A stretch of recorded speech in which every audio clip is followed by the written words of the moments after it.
Life is like a cup of tea.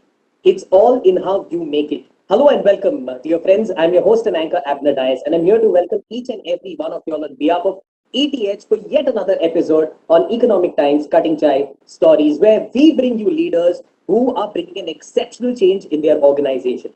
Cutting Chai Stories is all about candid conversations. My dear friends, we bring you inspiring leaders from their organizations, and we are here to find out from them what really motivates and inspires them in their day to day life. And with me, my dear friends, I have a very humble and delightful personality, Mr. Manav Jain, who's the Chief Technology Officer of Multi Commodity Exchange of India Limited. Hello, sir. Hi, good afternoon, Abner. How are you? So good to see you. And yes, the smile itself radiates so much of positive energy from you. So, quickly, without wasting a single minute, let's jump into quick questions and know more about you, your personal journey. Well, let's rewind a bit, back to your early days, your school, college. Who were your positive influences, or were there any incidents that shaped your foundation in those formative years to become who you are now? First of all, thanks, Abner, for having me on the show. Very, very humbled. Regarding the influencers early in the formative years, actually, if I look back, I would only talk about my home setup. I would start with my family, start with my parents, the way they brought up their kids. We are three brothers, and the way they brought up was not actually talk about getting the grades or getting A pluses. It's all about giving your best shot. So what they had told us is, you give your best, don't worry about the outcome, but make sure that over time your outcome is also getting better and better by giving the best. I think with that mindset, and I'll give you a couple of maybe examples.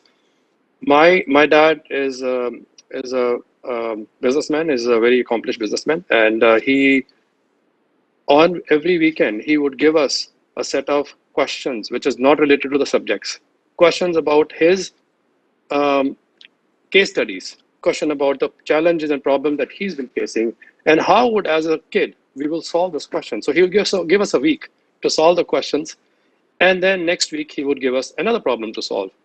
I think with that kind of a nurturing and to be able to think holistically, right from, and they're talking about 35 years plus ago, right from the childhood, he would expose us to the real life problems. And my mom would keep us the time, would make sure we are disciplined.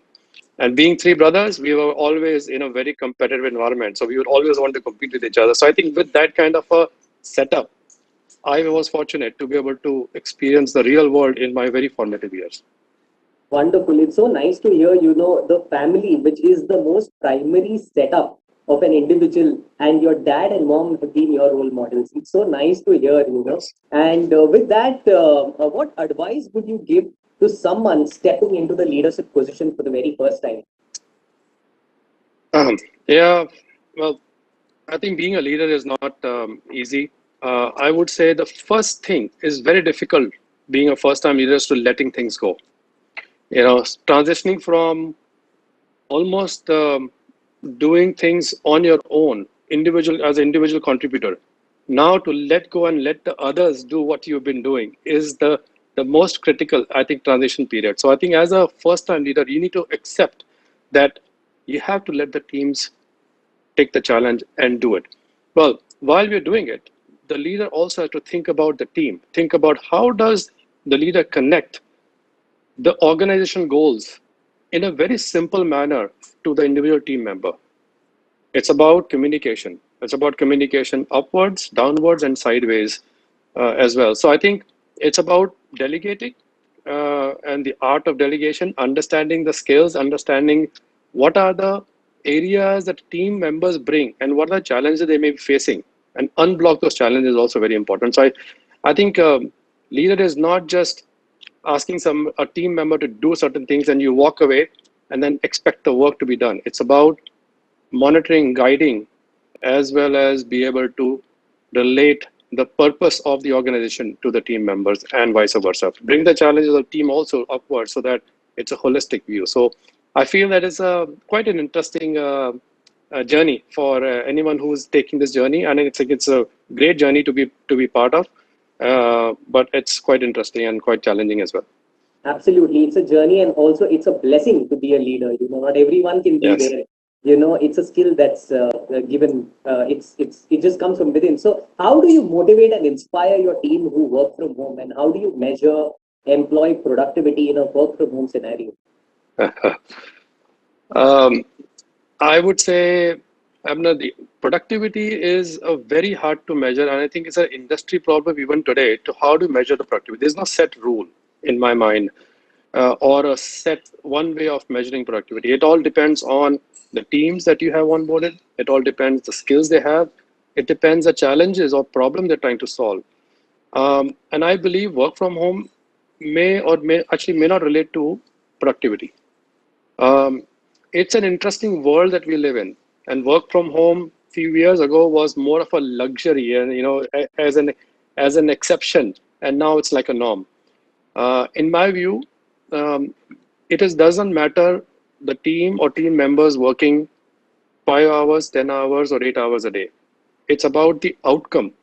It's about the task that they're able to complete within the time frame with quality is what I feel is the right productivity. And the productivity also needs to grow. So if you're able to do certain things, let's say in 10 hours, down the line, you would want your team members to learn from it and do it in a much lesser time. So that's how you measure productivity over a period of time and not at one point in time. And work from home, in my view, is a blessing. You save a lot of commute time, in my mind. I've seen team members traveling 3 hours every single day to go to office or reach back home. And I think those 3 hours can be well spent either on work or be able to do whatever they need to do, more productivity. So, um, but I do miss going back to office. We do miss the interactions with the team. I don't think technology at this point in time will ever be able to replace. The teams come together and solve the problem jointly. So that's my view in terms of productivity and work from home. So I think that's a very nice answer that I've gotten from both the sides. It's like I love to go to office, but being at home is a blessing. And absolutely, I think we are here, and this one technology that's connecting the both of us. It just feels like Yes. we are live with each other and understanding each other so much more better. Well, with that, Yeah. every leader has some or the other trait that's hidden within them. What is that one trait that has derailed leaders' careers that you feel that should be avoided probably? Um, I would say uh, the leaders should never settle in life as long as they're in a position. Means that if they get comfortable and feel that now it's status quo is what they need to maintain, that is where I feel that there's a fall of a leader. Because you live in a dynamic world, there are a lot of things are changing. Technology is changing, business is changing, and as a leader, you constantly have to remind yourself, how do I sharpen my pencil? How do I learn? And how do I be more dynamic and be able to not have a never settle attitude?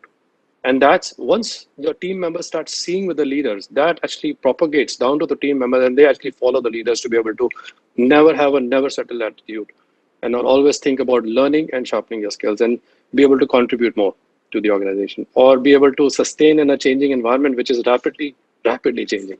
So have you, for example, seen any leader, probably, have you seen any instance as such where, the position has been just dropped because of a certain behavior or a trait? I have. In fact, not far. I mean, in my previous organizations and by talking to the other leaders, especially in the technology area, I work in technology. The technology is changing so fast and you become outdated very, very quickly. And what happens to the leaders who are not keeping up to the speed of changing technology is they rely on the team members completely. And the team members need to learn from the leader. So leader always has to step few steps ahead of the team Ahead members, of and the then leader. that sometimes the team members lose that. Am I learning? If I'm blocked somewhere, will my leader be able to unblock me or give me the right guidance? So I feel that that has happened, and but quickly, good leaders they acknowledge it, and then they actually self train themselves on many areas. Super. So a message for all the leaders is to stay updated with time because time is going to move fast, and we need to update. We need to catch up with the time. Brilliant. So, Mr. Manav, what's the best professional advice probably you have received from someone, and who gave it to you? Um, I had a manager. my super boss about, I would say, 15, 20 years ago. And one thing I always remember, and I still use it when I'm making a decision. In an organization, when you have to make tough decisions or tough calls, always think about, if this is your organization, if this is your money that you're shelling from your pocket, would you still make the same decisions? Would you still be able to um, influence the stakeholders? Are we doing the right thing by just thinking this is your money and not organization's money? I think that's one. And then second is, and I sometimes I feel, when you look at from that perspective, then you become, you slightly change your decision making process. And the second thing is, when you make a decision, don't regret your decision down the line. You always learn from your decisions, but if you regret, then you are actually getting yourself further down. I think it's about learning from your decisions. You made a decision based on certain constraints at that point in time, you move on and then you learn from it. So So those that's the two first areas is what advice. I would say sticking to my head. Stick to it, even if you win or even if you lose, just stick to it and ace at it. That's a super professional advice, probably received it. And understanding now, getting a little more personal into your choices. Who is that friendly ear, who probably listens to you and someone who will never judge you. uh, I think who would be the better person is your spouse. So I actually, my listening ears is my wife, and she listens carefully, and sometimes she's able to pick out few points which I thought was pretty minor, but she's able to pick out and make it in such a way that that actually is a very prudent or a critical point of discussion. So sometimes I do open up to her and then seek for her advice. And I found it, wherever I followed advice, it has been a unbiased approach, that she has taken without any, without knowing the circumstances and what is the best way to move forward is what I've heard. So she's my listening ear, and I have two daughters. Both of them actually give a very pure advice. This is right or this is wrong. There's nothing middle ground. And sometimes as a management, you start thinking about what is the gray area that I can focus on. And there's no gray area is what my kids tell. There's a gray, white or a black. So my wife and my kids sometimes are my listening ears. So wow, this is superb. You've got three lovely women in your life. Two daughters, you've got a now, well, this is not a part of my script, but let me tell you, being the only man, how do you handle the three women in your life? Yeah, it's a question that I'm still able to answer, figuring out myself. So what I did was I got a dog. So I have a male dog with me. So at least I have a another main personality in the house. Oh, wonderful, wonderful, wonderful. Definitely, the cut of this video will be shared to Mrs. Jain as well. She's going to be very happy, listening to this pick of yours. Well, that Okay. takes me to my last question. While we are all reeling, still reeling, with the COVID-19 pandemic, what are some of the positive outcomes from this pandemic? Uh, I mean, first of all, pandemic brought a lot of grief to a lot of people, and I do feel sad. At the same time, there's a lot of learnings that we would not have achieved without pandemic. One as simple as how do we live life in a very minimalistic way?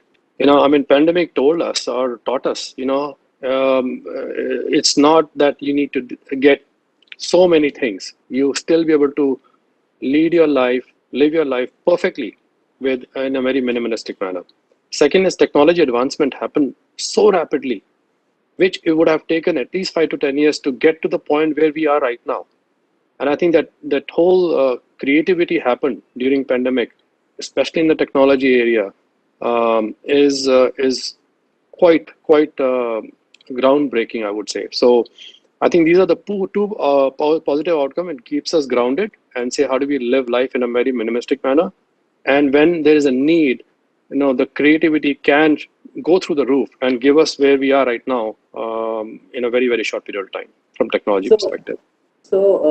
this is something that it takes me to one more question. Probably, what is that one quality that COVID-19 got a lot of people a lot of time to upgrade with their skills. What is that one skill or ability or quality that you have probably adapted or learned in this phase of time? Um, I would say I focused on myself. I had a little bit more time on focusing in this,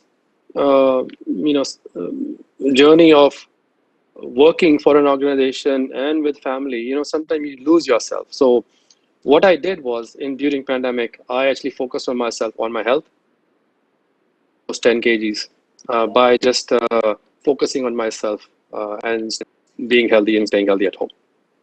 Wow, wonderful. So you focused on your health, and I think probably after this chat, I'm going to head to the gym also now because you have inspired me to focus on health. Yes, health is wealth. Super. Thank you so much, Mr. Manav Jain, for taking your time out here. And before we end this, I think so we get a nice high five. Yeah, thank you so Thank you. much. It Thank was you so much for this episode on Cutting Chai Stories.